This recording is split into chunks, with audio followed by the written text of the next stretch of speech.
কি আশ্চর্য! মেয়েরা, এই যে হাজার হাজার মহিলারা বসে আছে, ওরা মনে করে নামাজ পড়লে, রোজা রাখলে আর কালো বোরকা পরলে আমি জান্নাতি। কে বলিস আপনাকে? খাদিজা তো জীবনে এক ওয়াক্ত নামাজ পড়েনি, একটা রোজা রাখেনি, একটা দিনের জন্য পর্দা ছিল না। জীবনে কোনদিন একটা দিনের জন্য, একবারের জন্য স্বামীর মনে তিনি দুঃখ দেয়নি। এরকম স্ত্রী তৈরি করা দরকার না? এখানে যারা বসে আছেন, আল্লাহ যেন খাদিজার মতো তৈরি করে দেন আপনাদের। বলেন আমিন। না, সিস্টেমটা যদি উল্টিয়ে ফেলি, ওরা যদি বলে হুজুর এটা একটু বলেন তো, এখানে এমন কোন স্বামী আছে কিনা যে জীবনে একদিনের জন্য স্ত্রীকে একটা দুঃখ দেয়নি? একটা প্রতিদিন 20টা করে দুঃখ দিচ্ছে।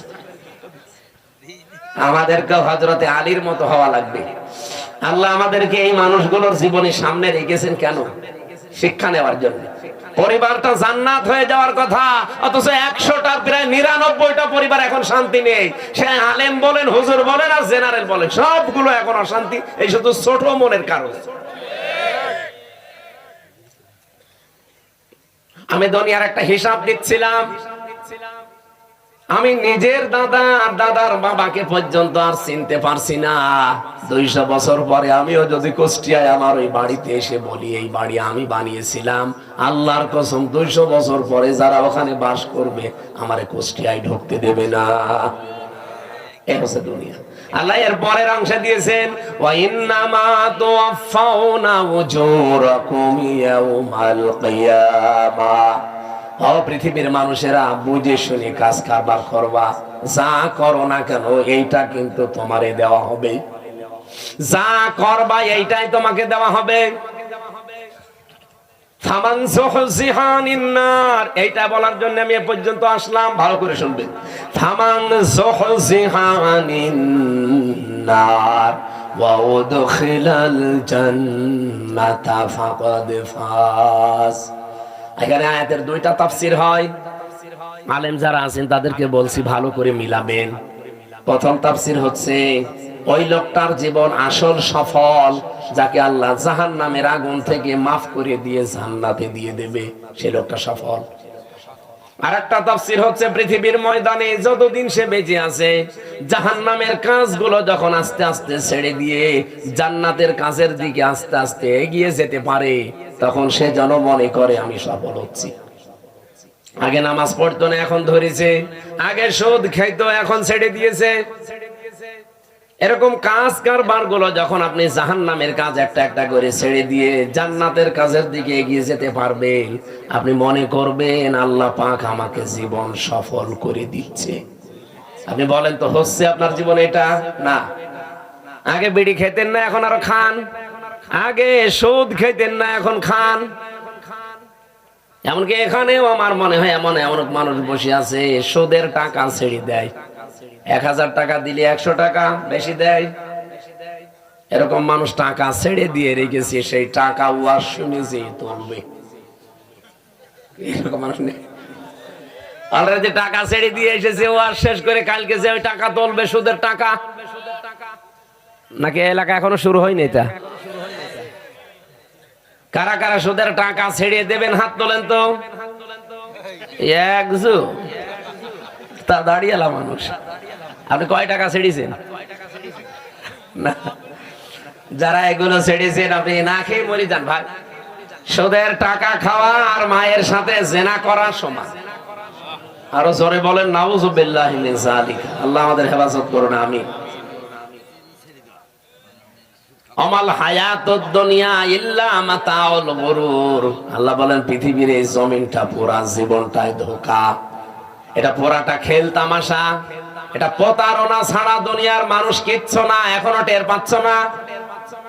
আমি হামজা যদি এখনই এই অবস্থায় মরে যায়, আপনারা হয়তো খবর পাঠিয়ে দেবেন বাড়িতে যে হামজা মারা গেছে। আমার স্ত্রী, আমার ম্যাডাম কাঁদতে কাঁদতে বেহুশ হয়ে যাবে। আমি জানি, এত ভালোবাসি। হয়তো 2-3 দিন, 5 দিন, 7 দিন খাওয়া দাওয়া হাফ হয়ে যাবে, খেয়ে না খেয়ে পার করবে। 4 মাস 10 দিনের ভেতরে দেখবেন সব স্বাভাবিক হয়ে গেছে।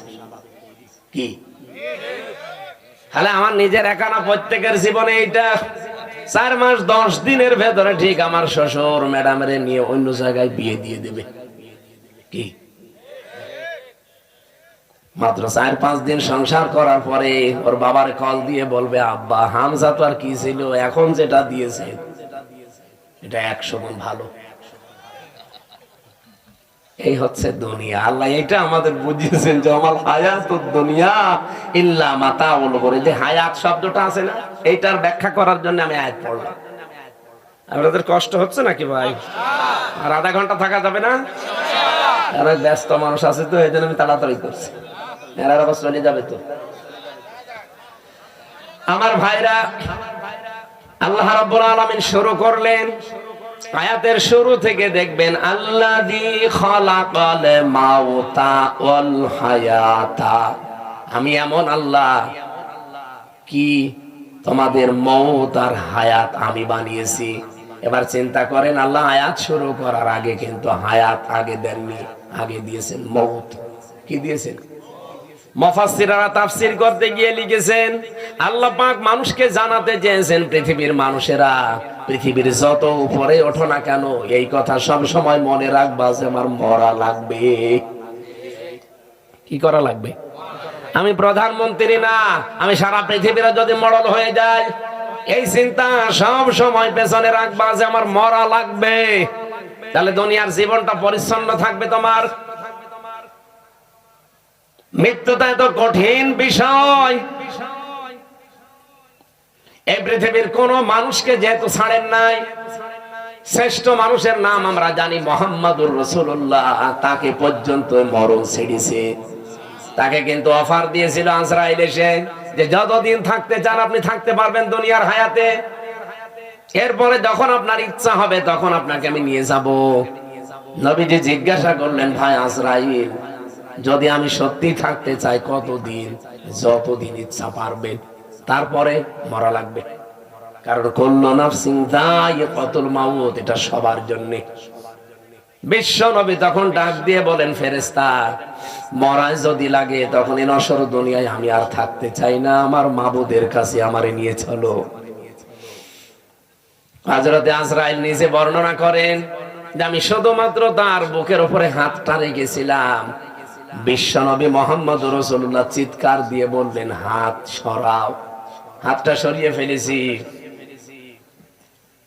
ফেরেশতা বলে, হুজুর আমি আজ পর্যন্ত পৃথিবীতে কারো কাছে জান কবজের অনুমতি চাইনি, আজকেই প্রথম। আপনি হাত সরাতে বললেন, আমি কিন্তু জানি আল্লাহর পরে আপনার স্থান। এত আসানে এত সহজে দুনিয়ায় কাউকে আমি কবজ করি নাই, যত আসানে শুধু হাতটা রেখেছিলাম। নবীজি বলেন, আজরাইল, এটাই যদি তোমার হাত রাখা হয়, মনে হচ্ছে উহুদ পাহাড় আমার বুকের উপরে রেখে দিয়েছে।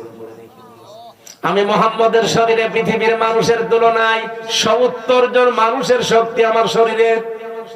এত শক্তি আল্লাহ আমার এই শরীরে দেওয়ার পরে তোমার হাত রাখলে যদি আমি হাত সরাতে বাধ্য করতে পারি, যে আমার আর সহ্য হয় না, উহুদ পাহাড় মনে হচ্ছে।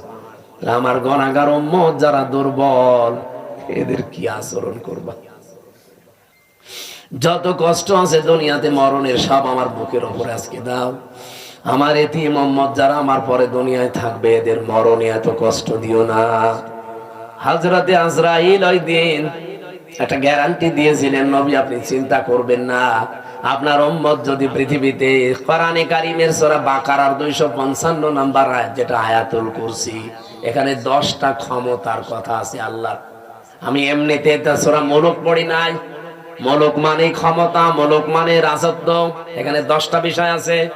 এই 10টা বিষয় যদি কোনো মানুষ নিজে পড়তে পারে ফরজ নামাজের পর, আর এই 10টা বিষয় যদি তার প্র্যাকটিক্যাল লাইফে আমল থাকে, এর উপরে যদি জীবন চালাতে পারে, আমি ফেরেশতা গ্যারান্টি দিলাম, মায়ের স্তনে মুখ লাগিয়ে মানুষ যেভাবে ঘুমিয়ে যায়, ঠিক ওইভাবে সে ঘুমিয়ে যাবে।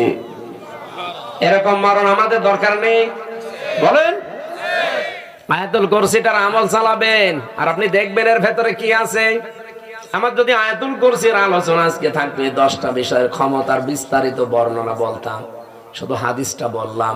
ফরজ নামাজের পরে সালাম ফিরিয়েই পড়বেন, আস্তাগফিরুল্লাহ, আস্তাগফিরুল্লাহ, আস্তাগফিরুল্লাহ 3 বার, আল্লাহু আকবার 3 বার, আল্লাহুম্মা আনতাস সালাম ওয়া মিনকাস সালাম, এটা একবার। আর আয়াতুল কুরসি কিছু না পড়লেও এগুলো মাস্ট বি পড়বেন। আর আস্তে আস্তে যদি এগুলো বুঝতে পারেন যে কি বলছেন, জীবনে যত বেশি সেট করতে পারবেন আপনার চলার প্র্যাকটিক্যাল লাইফে, জীবন চলার পথে, আপনি দেখবেন আপনার জীবন পরিচ্ছন্ন হতে আছে। ওই যে ফামান যুহজিহা আনিন নার ওয়া উদখিলাল জান্নাতা ফাকাদ ফাজ, আপনাকে সফল আল্লাহ করে দেবে। আস্তে আস্তে জাহান্নামের কাজ আপনি ছেড়ে দেবেন, জান্নাতের কাজের দিকে আপনাকে ঠেলে ঠেলে আল্লাহ দিয়ে দেবে। আমরা এরকম একটা সুখের মরণ চাই। এরপরের শব্দ ছিল আল হায়াতা, আল্লাহ হায়াত বানিয়েছেন। হায়াত কয় প্রকার? পরা কোরআন শরীফ পড়ে আমি হায়াত পেয়েছি 5 প্রকার। প্রথম হায়াতে আমরা যেটা ছিলাম তার নাম আরওয়া, রূহের জগৎ, যেটা হযরতে আদম নবীর পৃষ্ঠদেশ থেকে আমাদের সবাইকে আল্লাহ একদিনে বের করেছেন। এইজন্য পৃথিবীর প্রতিটি মানুষের হায়াত সমান। এখানে তথ্য জানেন না অনেকে।